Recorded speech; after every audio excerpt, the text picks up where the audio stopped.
So, so as I was saying, many of you know the wonderful and illustrious Lisa Campion, and since we've seen her last, she has done so many things. Her book that she shared with us at the Wisdom Soup Spirit Summit, how many years ago was that? Was that 2 years ago? I think it was, because it was in 2019, however many years ago that was. In 2019, because we were going to have a Spirit Summit in 2020, and then that happened. So, but when she had this book, then she went on to sell 25,000 copies of that book, which is an astounding accomplishment, right? So yay, Lisa. And she has since written a second book, and in a third book. Is book 3 in process, or is it already written? No, it's in process. In process. Book 3 is in process. So Lisa has been crushing it and has some very cool stuff to share with us today. She's a phenomenal healer, a channel.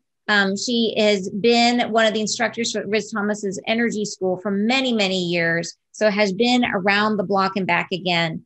And tonight she's going to be sharing with us some very cool thoughts around why is it that it's hard for us to discern sometimes when we're channeling, if it's our voice or let me do this here. If it's our voice or if it's our guidance, we don't always know that. So she's got some ideas how to help us with that. And she's also going to share a fabulous healing with us. So I would like to introduce you guys to the fabulous, for those of you who don't know her, the fabulous Lisa Campion. Oh gosh, thank you so much for that introduction. And it's always lovely to see you, Anne, and to be a part of your amazing community. I had such a good time out in Seattle. I'm on the East Coast, so I'm in Rhode Island. But I came out there to Seattle to be part of the Wisdom Soup Summit and just met so many fantastic people.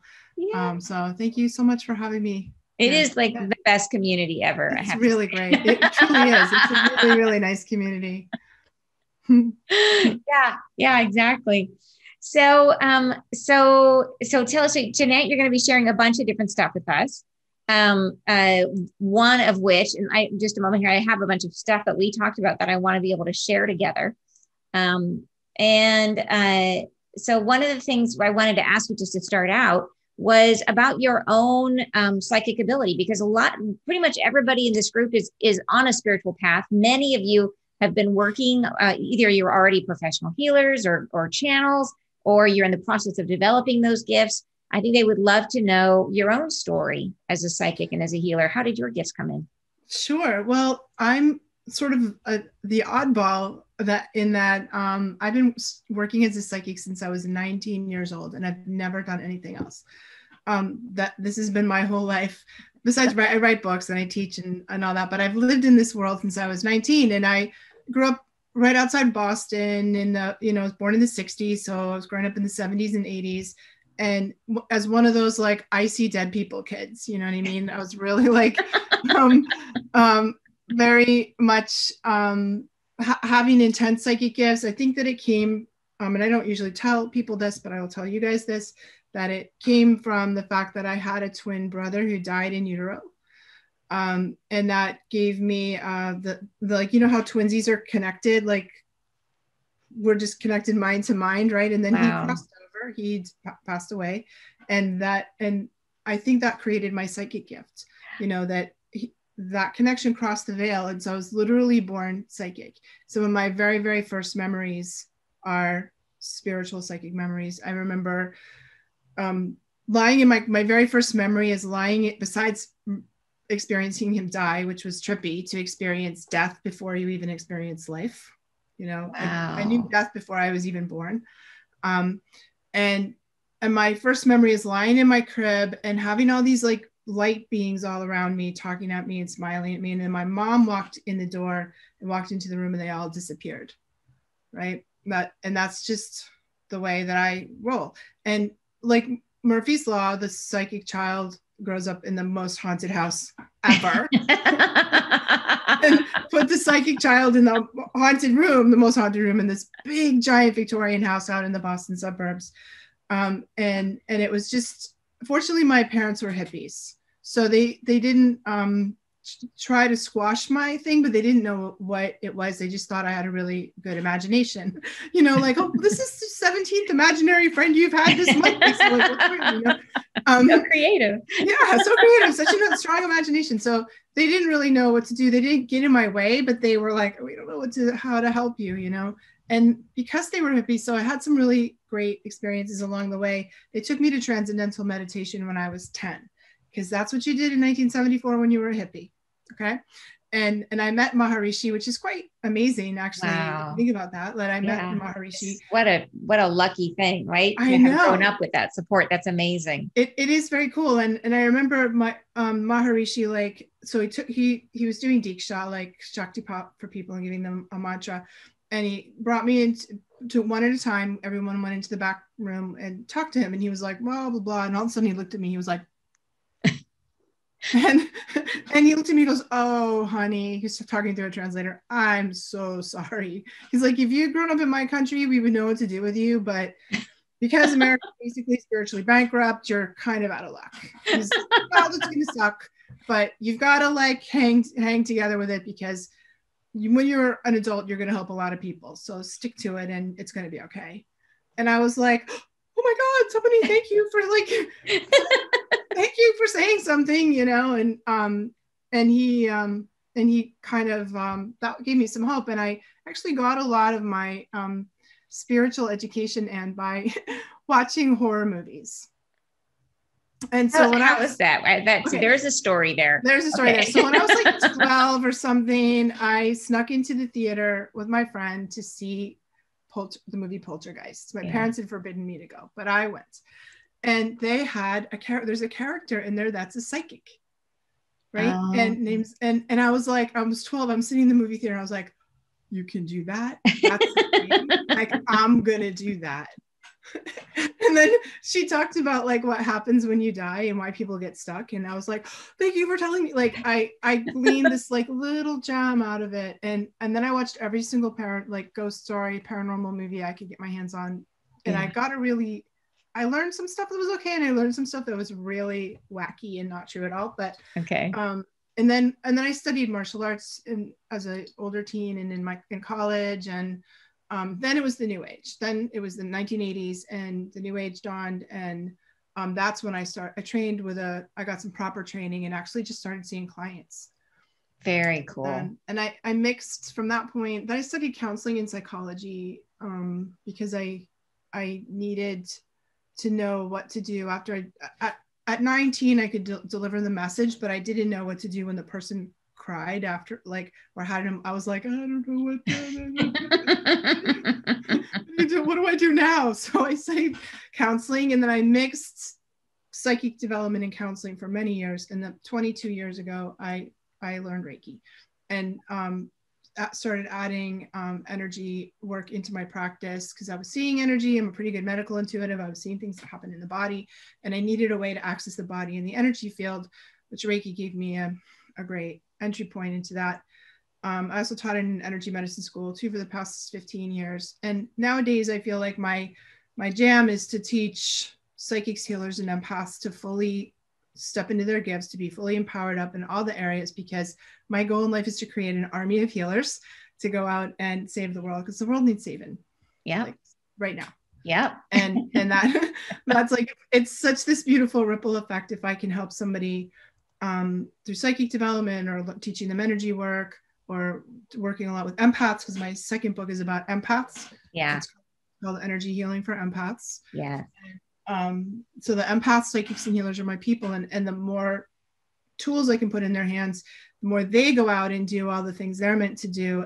And that's incredible to me to see the ripple of that, Yeah. Pretty sure there's like 8 billion fairly miserable and unhappy people on the planet right now. And that they need us. They need us to be on the top of our game so we can help. Yeah. Yeah. I know I'm completely resonate with that for sure. And feel that myself as well. So what do you think from your perspective? How would you, so you're saying you felt yourself like to be a psychic early on. So how would you describe the difference between being a psychic versus being intuitive? Yeah, it's a great question. So intuition, the way, and this is just semantics. It's just the way I define it, but it's a good distinction to make. Yeah. And intuition is really our inner knowing, it's our inner guidance. It's our own soul speaking to us through our, mostly through the lower three chakras. So what we feel in our body, what our emotions are, that's the second chakra. I have a good feeling or a bad feeling about something, or what our emotional reaction is to something. And then the gut, the third chakra, which is I don't know why I know, I just know. Those three things stuck together to make our intuition. And what happens is our soul is constantly downloading to us, through this line of energy called the central channel or the Hara line. It's got the life purpose line. It's got a lot of different names, but it's constantly downloading information that sort of hits all of our senses, but we tend to feel it as intuitive guidance in our own life. So intuition is our own soul telling us how to navigate through our life, right? And psychic is the ability to talk to spirits that are not us, right? So that's when we channel angels like you do. My psychic connections are more in the masters, prophets, and saints. We were talking about the other day, like how angels are not always clear on time, right? The concept of suffering, the eternal now. Yeah, the eternal now, like, and how much suffering actually sucks if you're a human, But that the ascended masters really get that stuff. So psychic is like maybe you're talking to your beloved relatives or your soulmates over there, or beings of pure light or pure consciousness or off-planet beings, all those other helpers. That's psychic. And psychics also, do things like look into the future or read past life, stuff, or do mediumship. There's a lot of different psychic skills we can develop. But that's the just distinction I make. And they both are worthy of developing. They come together, we develop them together. And I think that what's interesting about the way you work, that's beautiful, is that I think that psychic development and actually healing ability is a natural byproduct of spiritual development. So when we do intense spiritual growth, which is what you do for your people, they're naturally going to go into a state of heightened psychic ability and heightened healing skills, even if they're not trying to. This is why people who study meditation or study yoga or study Reiki, which those things all used to be hidden in the mystery schools and are now available on every street corner, thank goodness, right? Yeah. We are going through this like massive psychic opening, like everyone's psychics are opening if you have it. Everyone's feeling the call to be a healer if you have it. But I love the way that you do it, because you're focusing on spiritual growth, on personal growth, and your people are going to get a huge boost in their healing skills and their psychic ability just by opening spiritually. Thank you. Yeah. Thank you for saying that. And I absolutely agree that it does come hand in hand. As you raise your vibration and open up and you open your heart, everything flows. Yeah. And that's what leads to the amazing development. So what do you think are maybe some misconceptions that people have about psychic development that get in the way? I think that the biggest thing is that all of the TV psychics we've had, all of the, media portrayals of psychics lead us down some pathways that maybe aren't so accurate.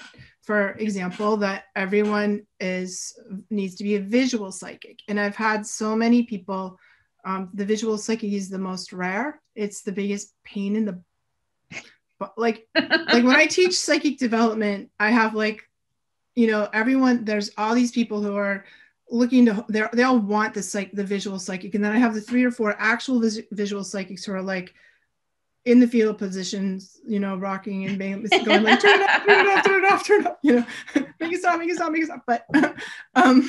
But that we have to drop this idea that you're not psychic if you're not having visions. Because and when you say visual psychic, you don't mean clairvoyant where you see metaphors. What you mean is like if you're seeing an actual apparition in front of you. Is that what you're talking about? All of the above. Okay. So I think the visual psychic has a whole, range of possibilities. But I on the daily, I hear incredibly psychic people say, I'm not psychic. I didn't see anything. I did this session with somebody. I didn't see anything, but I got this, I felt this, I knew this, and they got a boatload of information but they dismiss because they didn't see it. Yeah. And what I really would encourage people to do is to change your vocabulary around this from to perceive, drop the word see out of your psychic vocabulary. And let's talk about what you perceived. Let's talk about what you experienced, because that's going to broaden your lens to include all of your psychic senses, which are all valuable. And most of your people have the full range. Yeah. So they're feeling things, knowing things, sensing things, seeing things, hearing things, like the full package. You know, and so we need to let go of the see thing. It's not good. Let's drop that one. Yeah. The other thing is, I think that we need to let go of is that it's hard, that it's difficult, that that it's not really interwoven into your daily life on a very regular basis. It's really normal, and you probably are having 10 psychic hits an hour. Right. You know what I mean? And it's just so interwoven into our life that we most of the time ignore it because it feels too normal. We think that somehow like we're going to flop on the floor and foam at the mouth and, twitch and, oh my God, like that, when really it's like, that does sometimes happen. Yeah. Doesn't can't, but for the most part, it's just this daily, like following the breadcrumbs, following the hunches, the nudges, listening to your inner voice, reading the signs and omens, allowing yourself to be in the flow and to follow the synchronicities and all of that. It's so natural. It's so much a part of our birthright. Yeah, no, you're absolutely right. And I got to tell you, I think it's a really common misconception that, for example, that receiving a message or that channeling is supposed to be hard, that it has or to painful, be something different. Right. And I think there's so many people that are already channeling and don't even realize it, because it just sounds like their own voice. It's just that it happens to be a moment where they're extremely wise, where they have amazing insight. You know what I mean? It's something extra cool. Right, exactly. And that's the message, right? Or when they have that, like you said, those little nudges that come in. But it's rarely is it, and I always joke about that, Samuel Jackson booming voice and this is your spirit guide. Right. That doesn't happen. It's frequently your own voice in there going, oh, what about this? Yeah. Yeah. And I think the other thing too, that's hard, that sometimes gets in the way, is that a lot of times our guidance is geared towards moving us out of our comfort zone. Yeah. And your guides, your own soul, your angels don't have an agenda for keeping you on the couch with your ice cream, watching Netflix for the next 20 years. I mean, we've all had enough of that right now anyway, but, what they want is for you to step into your life purpose, which is for the personal self is scary. Our personality, our personal self, our ego self doesn't want to leave our comfort zone. And your guidance is always pushing you into the uncomfortable territory of the next stage of your growth. Yeah. And so a lot of times we shut down what we hear because we're like, la, la, la, la, la, right. La, da, da, da. Like, and I don't know what to say. Like the real psychic information is sometimes moving you it's in a good direction. It's in your higher self is psyched and wants you to go in that direction. But like, write another book, Lisa, launch another class, and how about you take a risk and channel this angel stuff? You've never done it before, but you can do it. Right. And like it's uncomfortable the first time we do things, or when we're stepping into new territory. And when we're on the cutting edge of our own soul's growth, it's always like that. Yeah. Yeah. No, you're absolutely right. And I would even take it, like, I find that the minute you are comfortable, like even if you step into what they offer and you do that and you're like, okay, I'll take this risk, I'll do the thing. And then you do it and you're like, oh, okay, good. I can finally relax. I know how to do this. I feel comfortable. They're like, great, that's done. Now the next thing. Next thing. It's like I get 5 minutes in my comfort zone. Yeah, it's the next. Us being comfortable, 0%. Like they don't want us to be unhappy, but they like comfort that this is it really makes me understand that this is a place of action that we're in. Yeah. Being on earth is like a privileged place to be. And we are here for a purpose, which is to grow ourselves. And we kind of have to take advantage of every moment in that sense. Like they don't want us to sit on our laurels. That's right. And when you're on the cutting edge of your own soul's growth, Like that, there's something to me exciting about that, or, you know, or enlivening about that. To me, it's like to feel that, the life force that brings to me, and the energy that brings. But I still have moments where I'm like my book came out in February, this last one, and it's only a couple months old, and the publisher's like, where's the next book? And I'm like, it's like holding your newborn baby, and somebody's like, let's do it again. Like, oh my God, wow. What? I just did that, you know, like isn't that enough, right? And I think we can resist that. We can resist the message, because that push towards the growth is usually underlying our real psychic hits. Yeah, I think that's really insightful. I really do. So what would you say, now that you've sort of given us your version of the difference between being a psychic and being intuitive, and in terms of somebody wanted to develop their intuition, what are 3 things that they should do? 3 things they could focus on? The big ones for intuition is we sort of start with like really noticing. We have to pay attention, you know, because it's constant. And I always encourage people to have like a journal, like a psychic journal, a journal specifically for your psychic insights or your intuitive hits. And in that journal, you're going to put the dreams you have that you remember that are significant. If you pull cards, you're going to put your cards in there. If you see signs and omens, they're going to go in there, and just those hints, nudges, because you're going to be like, oh, you're going to have an aha moment and forget it. Like, so like 5 minutes, like, I mean, if you're me, 5 minutes later, you know, or you get it on Monday, and by Wednesday, it's gone. When it actually happens on Wednesday, it's gone, unless it's in your journal. If it's in your journal, you're like, oh my God, I knew that was going to happen. And look, I wrote it in my journal, you know, like that. We have to pay attention, capturing it somewhere. So they're so elusive. They slip through us so quickly. And the other thing that we have to do, I think, is act on it a little bit. Not all the time, not every crazy little whim that crosses your path you have to follow down, but more often than 51% of the time, you know, enough to know that we're really honoring, we're making a choice to live in this side, we're committed to the process of living this way. And when we do that, we get more.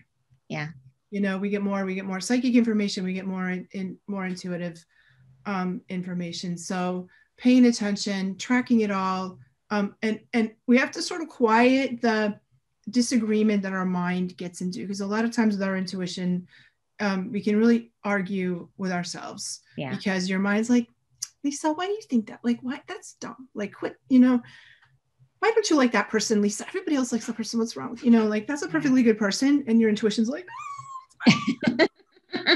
you know, and you're like, come on, don't be a baby. Like, and then, you know, what happens when we don't listen. So we need to kind of, I'm not saying ditch the mind. We have a real need for our logic and analyticals, you know, our mind is really good at getting stuff done. We need that. But I do think we all know what happens when we let our mind make the decisions that go against our intuition. Yeah. Well, okay. So the idea of having signs and things, that if you're recording all of yours, what's one of your favorite ones that has come for you, an omen or sign or something like that? What's one that you think of fondly? Okay. Well, you know, most of the angel people, because you have so many angel people, are going to get the repeating numbers. You know, the number sequence is the angel numbers, 111, 222, like numbers that make sense. Mine are like, my guides have a funny sense of humor. So I look for like the humorous synchronicities, like the mistakes that seem like that end up not being mistakes. Is a big one for me. Also, people telling me three people telling me the same thing is a dead giveaway. Like, that's one that's in a row, right? It's like, that's you should read this book. You should read this book. You should see this healer. You know, you know, should go hang out with Ann Tucker and those Wisdom Soup people. Right. Like, you know, like if I get the repeating message, I really, really, really listen to that.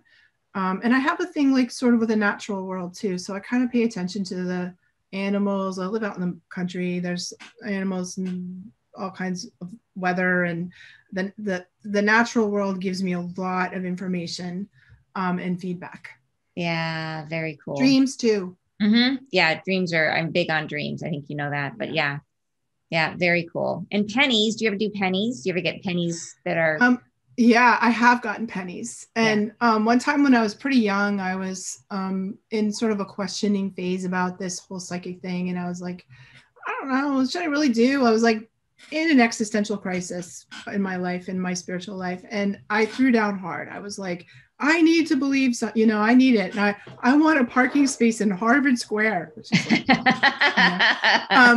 and I want pennies. So I'm driving to Harvard Square. There's 2 spaces in a row, which is like, wow. And so I didn't have to, I just could drive right in there. I got out of the car and there were pennies, like 20 of them in a line in the shape of an arrow, literally in the shape of an arrow like that. I was like, and the other time I told you my guides have a sense of humor, right? So the other time like 20 years later, I was in another existential crisis I was having a fit about like, God, like, why are you doing this to me? Like, what am I supposed to do here? Like, give me a sign, you know? So it was the middle of August. It's so hot. I go outside and I was throwing just down so hard. And 30 seconds later, lightning struck a tree, like 10 feet from where show me right now that this is real. Ka-choom, like lightning. Like, I was like, you know, that's what I mean about my guides have a sense of humor. And it's always like kind of. That's awesome. Yeah. That is awesome. Okay. So I just have to share one of the best penny story is Wendy Witt, who's here with us tonight. Wendy Witt she's in my Golden Circle program. So we were channeling and she was asking the angels for a sign and they said pennies. And then because it was COVID, she never went anywhere. So finally the next session, it was like 2 weeks later, she has her next session and they said, you never went anywhere.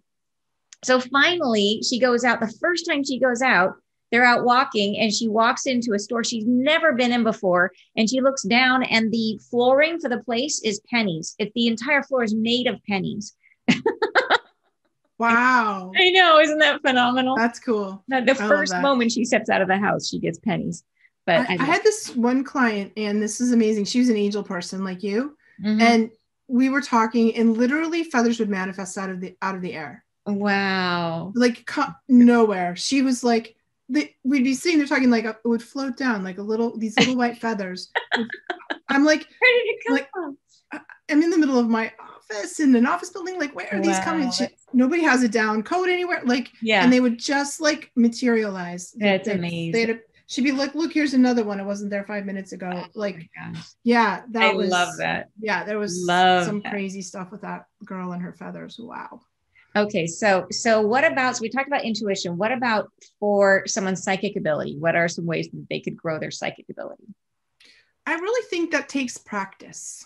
So we need to know stuff. So we need to have a knowledge set. We need to have sort of a context for understanding metaphysics. Like, what's the spirit world like? What are the realms over there?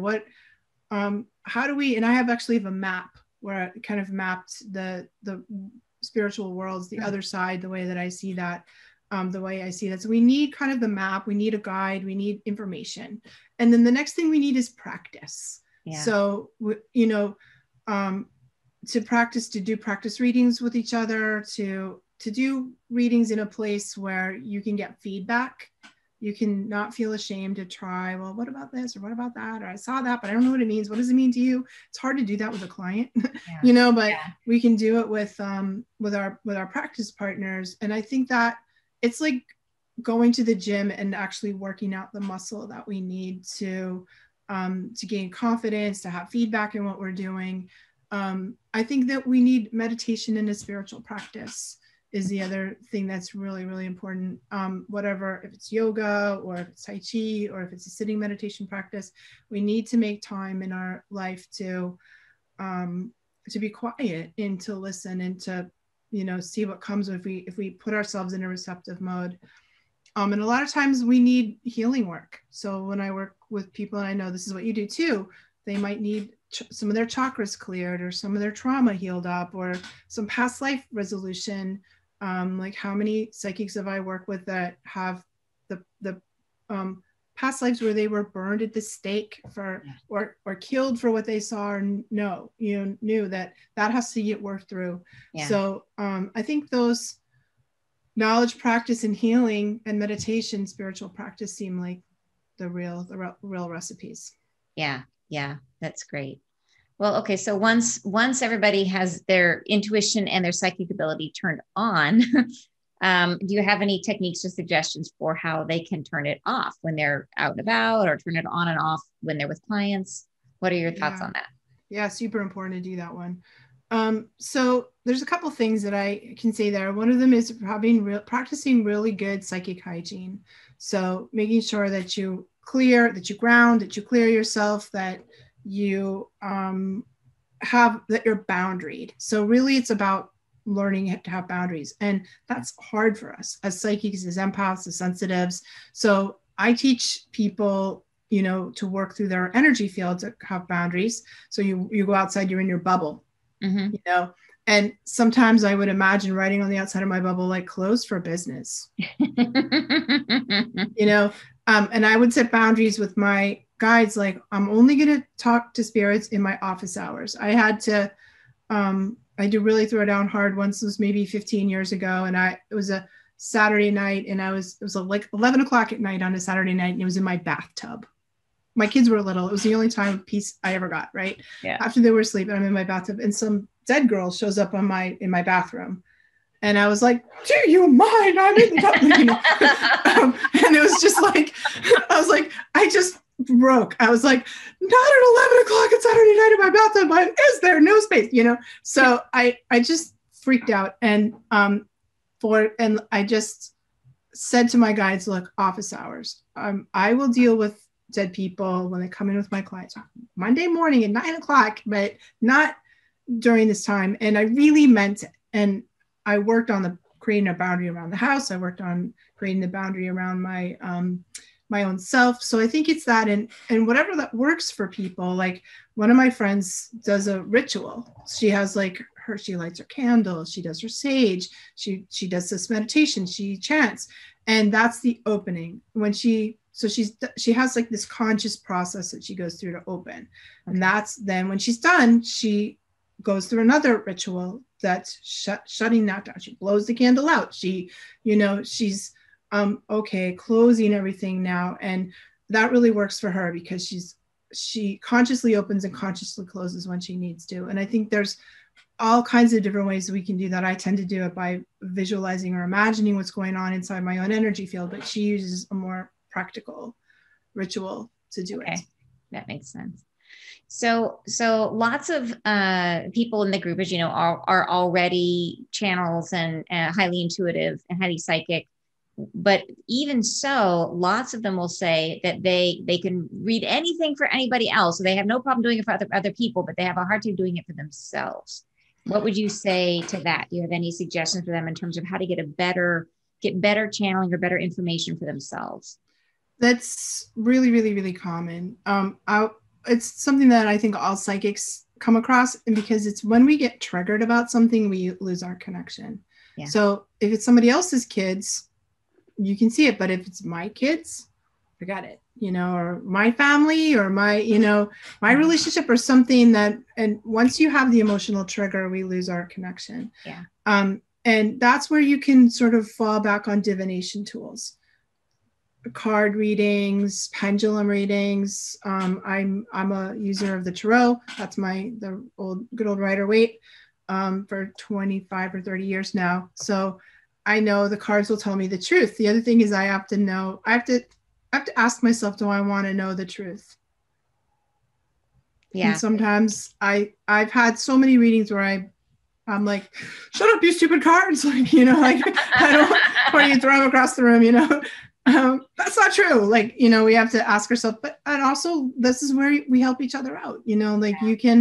You call your friend in the group here, and you have them read for I'm so upset I can't get a good reading on this, or you wait till you calm down. If I'm triggered about something, it's inside, too close to the bone inside my own self. If I wait a couple of days and I don't pick at it, all of a sudden it'll come to me in the shower. Coming into the alpha state is really important.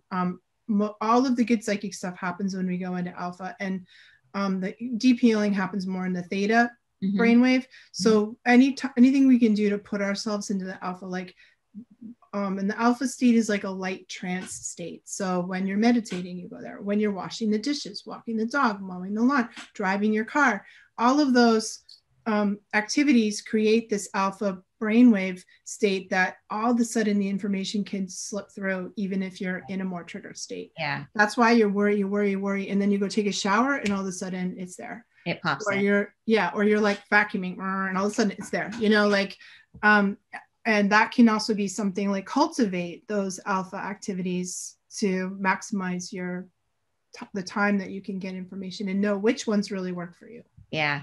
I don't know why, but laundry does that for me. Folding laundry, like it's very meditative. It's sort of like boring, repetitive tasks. Yeah. For me, it's washing the dishes. And I find if it engages my hands doing something. Yeah, exactly. But and it's the laundry, if it comes out, especially if it comes out warm, Oh yeah. I like the running water, the sound of running water when I'm washing dishes. Yeah. I always have this very Zen relationship with that. As a matter of fact, I've heard any kind of form of that meditation called a walking meditation, that it's like it gets you into that state, anything. But for me, I find that it needs to engage, like my brain goes elsewhere when the hands start moving. Yeah. Or driving too, that works for a lot of people, because driving, like it's occupying the part of your brain that needs to be occupied with paying attention to something, but allows this more back of the brain connections to come through that can also have highly creative and highly intuitive leaps inside that space. Yeah. I love that. So what do you think? And this is a big one, is, and it kind of goes in the same thing, like, okay, so being neutral is super important in terms of getting your clear guidance. But even when you're there, what suggestions do you have for people in terms of knowing when they're hearing their own voice versus when they're hearing spirit? I think for me, and there's a lot like of paying attention to how it feels. So I know that there's certain signs in my body that happens when my guides come in. Like I'll feel like that. I used to feel this like flies walking in my hair. Ooh, some people get shivers or chills. I have this directionality. This is my latest theory, is that this psychic information travels through our energy field to get to us. And if we're paying attention, if we're in our body and we're sensitive to energy, we can feel what happens inside our own energy field when information is coming. And I recently did a map of mine. So I get dead people on the left side of my temple here. Yeah. So dead people always come in over here. And if I'm feeling energy coming in this way, it's dead people. Okay. When I read people's past lives, it's down into the left, but the future is up into the right. And I'll look up there, or I'll feel the information up there. And my guides that are masters, they come in sort of from the top on this, and I feel a lot of sensation on this part of my head, or the voice is coming from here into my head that way, or into this ear. Yeah. And so I think if you start paying attention to how you feel inside your energy field, how you feel inside your body, every psychic I've ever worked with will have some sign in their body that it could be warmth or tingling or heat or that directionality, and something's going on to show you that that's what's happening. What's yours? Does that sound familiar? Yeah. Do you have one like that? Absolutely. When the angels come in, it comes in from above, and it's like it comes in like literally like I'm putting my head inside a pressure helmet.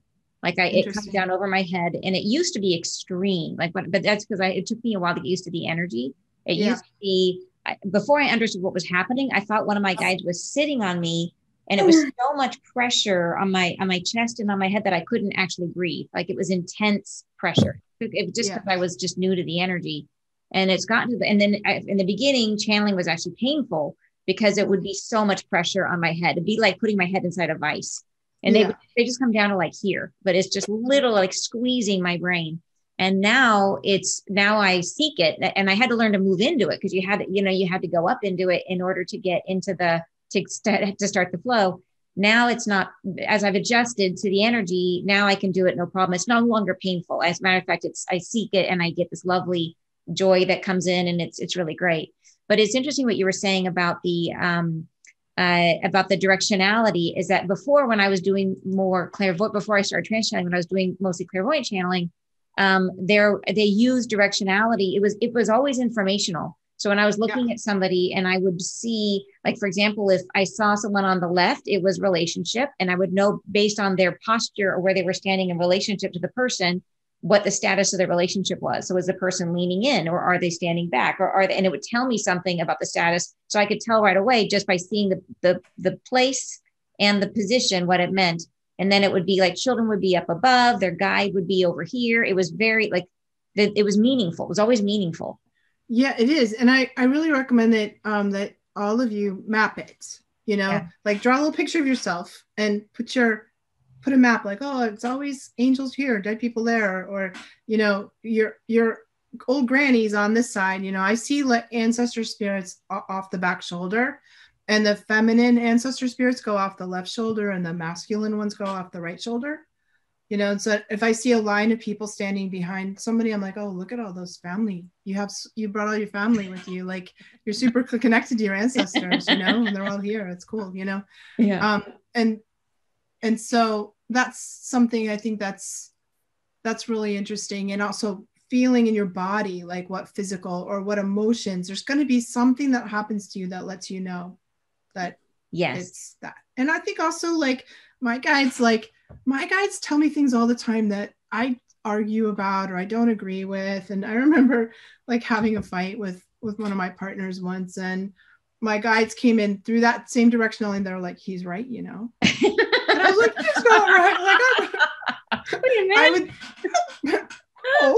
like, they'll tell me things that I don't want to hear, or that I wouldn't say to myself, or like, it's eventually we get to know, like, when the phone rings and it's your mother picks up, she goes, hi, honey, it's me. She doesn't go, it's your mom, or she just goes, hi, because her voice. It's like we can learn the voices. Yeah. If you're, especially auditory psychics, will learn the quality of the voice of their guides, so that you can have a different tone or a different energy. And then eventually, when you're really psychic, the phone rings and you're like, my mother's ringing. I know it's my mother's ring. Before you even pick up the phone, it's your mother. Yeah. And that's the same thing that can happen with our guidance. And my thinking is sort of like this, we think the same thoughts, like the same 10,000 thoughts we think over and over and over again every day. So our thoughts our internal thoughts kind of go on this track. It's like da da da da da da da da da, right? And our guidance is always different. It's always coming in with a different perspective, with something you've never thought of before. Yeah. With new information, with new perspective, Yeah. And a surprising thing, like, that's when for sure it's a hit, is when it's something you're like, oh, I hadn't thought of that. That's not what I would have said or what I would have thought. Exactly. And that's fun when that happens. There's a funny thing, like, talking about, like, getting signs from your guides. There was one that, Molly Grove is with us tonight, and she's a bioenergy healing practitioner, and she has this device called the Healy, and she brought it once. I was going to give it a try, and it's a frequency transmitter. And are you there, Molly? Yes, yeah. So in any case, so she brought it for me to try, and but I'm a frequency channel. So with the angels, I'm doing frequencies, and they did not apparently like me touching the Healy. She turned the Healy on, and it literally shocked me, like putting my finger in an electric socket. She turned it all the way down to 0. And it was like this incredible. So when your guys need to tell you, like, they didn't want me to, that's great for most people. It didn't work for me because specifically how I would. But it is very possible that if your guides need to communicate something to you very specifically, we've got somebody who's unmuted here. Let me just ran through and find it.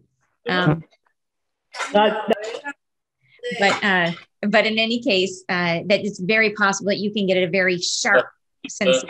The eggs were cold, and they were. I'll find this. Yeah, that should do the trick.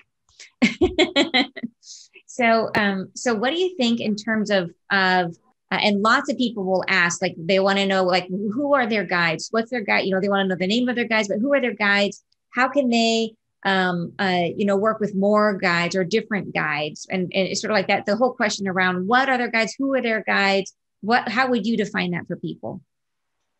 I really think everybody has like a committee, and it's very personal, and it can change a lot depending on how old you are, like phases of your life. So we have some guides that stick with us through our whole life and even through multiple lifetimes. We have some guides that are very specific. They're working on your guides, or angels are working on with you when you're channeling. I have guides that work with me specifically when I'm healing or writing, right? Yeah. Or through phases of our life when we might need healing ourselves. So we have healing guides. We have guides that are protectors, or they are functions. They have functions, and they're different types of guides, as far as I can tell, an infinite type of variety of beings that can show up for us.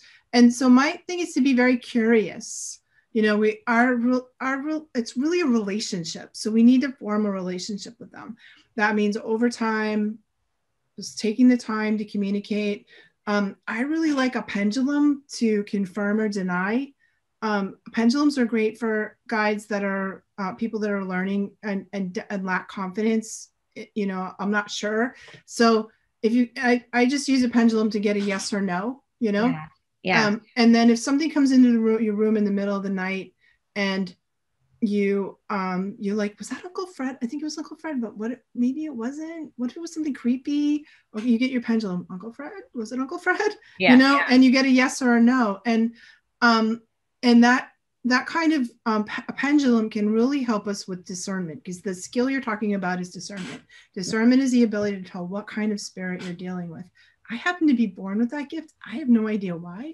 It's just, I needed it, but you can also learn it. And I teach it to people by exposing them to a lot of different types of guides. So we're going to go to angel world and visit angels. Now we're going to go talk to the fairy world and talk to fairies. We're going to do some dead people. We're going to we're going to teach you how to recognize the entities or the non-helpful spirits that are around us that maybe don't have your best interests at heart. So you can recognize them. Yeah. And then when they come around, and once you've had a personal experience, you can discern what they feel like, how they come to you. And then when in doubt, use your pendulum. And I actually have like a flow chart that I teach my students, like a protocol, discernment protocol, human, non-human.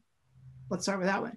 Yeah. So if it's human, male or female, dead or not dead, stuck dead or happy dead, and if it's not human, then, well, what is it? Like, is it angel? Is it a fairy? Is it this, and if we don't know, if we're not feeling it, we can use pendulum or muscle testing or dowsing or any of these kinds of things as a way to, and I find that reinforces, like, you kind of know, but you're not sure. And then when you add the dowsing or the pendulum in, all of a sudden you can trust it. Okay. That's awesome. Yeah. And I love that you encourage people to use whatever tools, like there is no stigma to anything that works. Anything that works. Anything that works is good. Except the Ouija board. No. Yes. No Ouija boards. Those have bad juju. Bad. Away from the Ouija boards. For anybody who isn't familiar with a pendulum, all it is like a weight on a chain, and it's something, a balanced weight on a chain. Usually you can buy them. It's like, you can get them at crystal shops. You can get them, and it's just frequently it'll be a little stone on the end, but it's a balanced weight that you can hold, and it swings, and anyways, there's techniques to learn to use a pendulum, which is another topic. But if you just Google it, this instructions are pretty clear how to use it. And it's a really easy, intuitive device that works for everybody.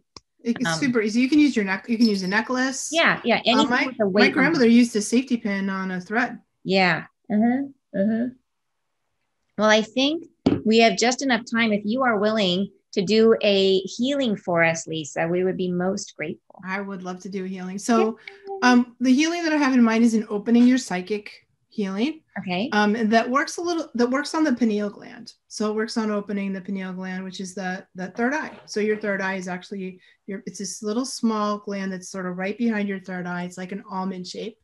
And it's kind of right at the center of your brain. And interestingly enough, it's filled with optic nerves, it actually is like an eye. That is like your eye. And it's where your sixth chakra and your seventh chakra meet. They meet right at your pineal gland. And when that's the one that gets stimulated, when it gets stimulated through meditation or things like this, it produces DMT, which gives you those sort of ecstatic states. So what I'm going to do is open that one and sort of like clean out your third eye a little bit. It's like taking your glasses off and, you know, putting the Windex on there and cleaning them. And I'm going to open it to the degree that I can open, wherever it is. It's like chakras are like flowers. We don't rip them open. We like encourage them to open to whatever degree they can in this moment.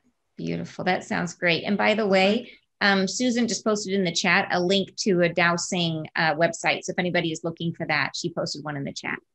So that sounds fabulous. And I think everybody is ready for their flowers to blossom. So all right, so let's do it. So, and you guys just want you to be comfortable. So if you're sitting, you can sit. If you're lying, you can lie down, whatever you feel comfortable. Let's start by closing our eyes. And we're just going to do like a little bit of a grounding meditation here. So I want you to take a deep breath in the top of your head, and you're going to breathe actually right into that center point of your head. So breathe into that center point on the inhale breath. On the exhale breath, I want you to drop whatever thoughts or thinking you have down your spine and down your legs and out the bottoms of your feet and into the ground. Just blow it out. Release it into the earth. And now I want you to do that again. This time we're going to breathe into the heart. So imagine a big beam of light coming in the top of your head, right into your heart, and whatever in your heart that needs to be released right now. Take a deep breath, and on your exhale breath, drop it down your spine and down your legs and out the bottoms of your feet. And now let's go to the belly. So breathing that light all the way into your belly. A lot of us sensitive empath types tend to hold the energy we pick up from other people in our belly. So if you've got anything that's not yours, release it on the exhale breath, down your legs and out your feet. And one more like this, we're going to go right to the tailbone. So breathe all the way down your spine into your tailbone. Find that tailbone. And on the exhale breath, I want you to imagine, pretend, or visualize that your tailbone is extending through the chair you're in, through the layers of the building you're in, down, down, down into the earth. And make this is called the grounding cord, and it helps keep us connected and grounded. So make it wide, like the size of a trash can, and put it as deep into the earth. And as we let go of any energy we don't need, we just thank the earth with a big gratitude, big love. We thank the earth and ask very humbly that the earth transmute and composts any of this energy, thought, feeling that we don't want to have anymore, that's ours or anyone else's, with a lot of gratitude and love. So we grounded, we refilled ourselves with energy, we replaced our lost energy, and we let go, we cleared. And the last thing I want you to do is just imagine, pretend, visualize the outside edge of your energy field, your personal bubble, and make your bubble secure. Like if you're an empath, it's going to be like a sponge. So instead of a sponge, let's imagine an eggshell, a crystal ball, a castle wall, whatever image works for you. And you and everything that's you is on the inside, and the world's on the outside, and nothing crosses this boundary without your permission. This is our basic psychic hygiene. So now just relax, and I'm going to work on your 6th and 7th chakra for just a few minutes, and then we can talk about what happened at the end. So you're going to hear me breathing a little bit. All you have to do is relax and breathe, and I'll let you know when I'm done.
Okay, everybody take a nice deep breath.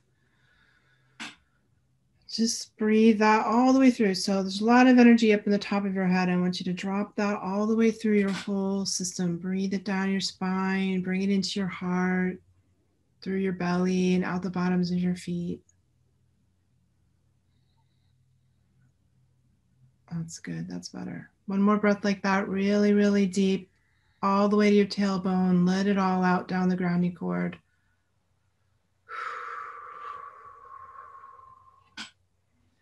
And then you can begin to bring yourself back into the room. Feel your feet on the floor. Feel your sits bone. Feel your body, your tailbone. Wiggle your fingers and toes. When you feel ready, open your eyes and bring yourself back into the room.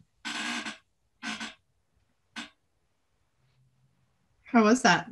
Fantastic. Totally fantastic. Yeah, very interesting sensation.